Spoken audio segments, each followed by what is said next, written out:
Hello guys, क्या आप जानते हैं कुछ नाउन्स वो प्लूरल फॉर्म, कुछ नाउन्स जैसे ब्रदर, इनका प्लूरल फॉर्म दो तरह से बनाया जाता है। एक तरह हो गया ब्रदर्स और एक ब्रेदरेन।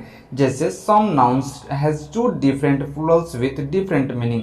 यानी ये मान लीजिए ब्रदर हो गया तो ब्रदर का दो तरह से प्लूरल बनाया जाता है। इसी तरह कुछ और भी नाउन्स है जिनका दो तरह से प्लूरल बनाया जाता है। वैसे में एक ब्रदर हम लोग पहले लिए हैं एग्जाम्पल के तौर पर। यहाँ पर ब्रदर को दो तरह से प्लूरल बनाया जा रहा है। ब्रदर का प्लूरल ब्रदर्स भी होता है और ब्रिदरेन भी होता है। लेकिन यहाँ पर हम लोग को समझना है कि ब्रदर का प्लूरल ब्रदर्स कब होता है और ब्रिदरेन कब होता है। आइए समझते हैं। यहाँ पर लिखा है सन्स ऑफ सेम पेरेंट्स, यानी ब्रदर का प्लूरल ब्रदर्स कब होगा जब सन ऑफ सेम पेरेंट्स का बात हो, यानी एक ही पिता के दो पुत्र हो, वहां पर ब्रदर्स का ही उपयोग किया जाएगा। लेकिन ब्रेदरेन का उपयोग कब किया जाएगा? प्ले ऑफ सेम कम्युनिटी, यानी कि एक कम्युनिटी में रहने वाले लोगों के बीच यदि भाईचारे का नाता हो तो वहां पर ब्रिदरेन का प्रयोग किया जाएगा। जैसे एग्जाम्पल के तौर पर अभी आपको समझा देते हैं। ब्रदर्स यानी Ram and Mohan are brothers of same parents, मतलब राम और मोहन एक ही पिता के पुत्र हैं। तो वहां पर सेम पेरेंट्स के बात हो रहा है, एक ही पिता के पुत्र के बात हो रहा है, तो वहां पर ब्रदर्स लगेगा, ब्रेदरेन नहीं लगेगा। लेकिन हम बात करें कि Hindu and Muslims are brothers, ये गलत है। Hindu and Muslims are brethren, क्योंकि वहां पर एक पेरेंट्स का बात नहीं हो रहा है, वहां पर भाईचारे का बात हो रहा है। तो उम्मीद है कि ब्रदर समझ में आया होगा। ब्रदर का प्लूरल दो तरह से बनाया जाता है, एक ब्रदर्स और एक ब्रिदरेन। आइए कुछ और एग्जाम्पल से आपको समझाते हैं।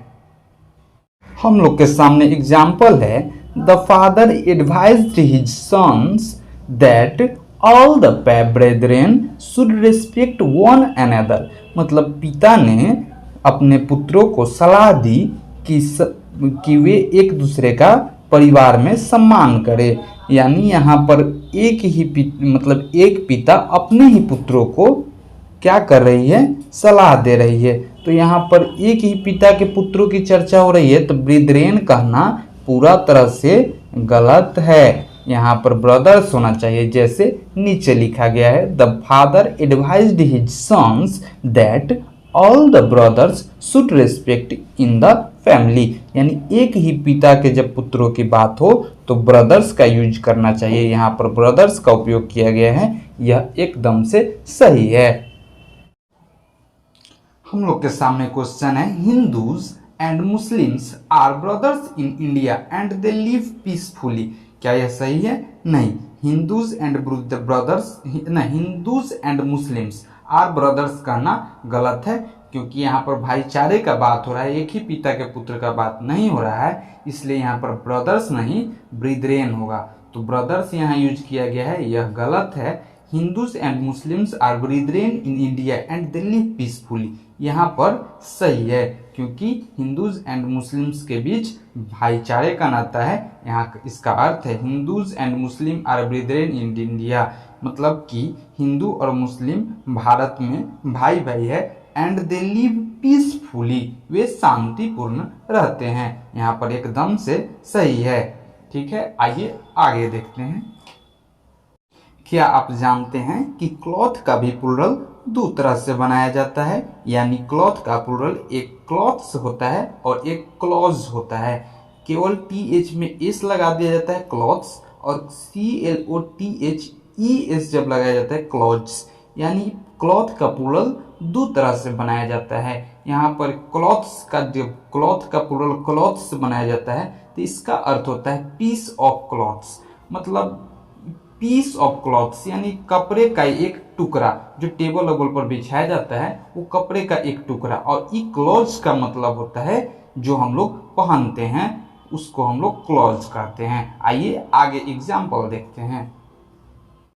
Example, all the table clothes have gone dirty.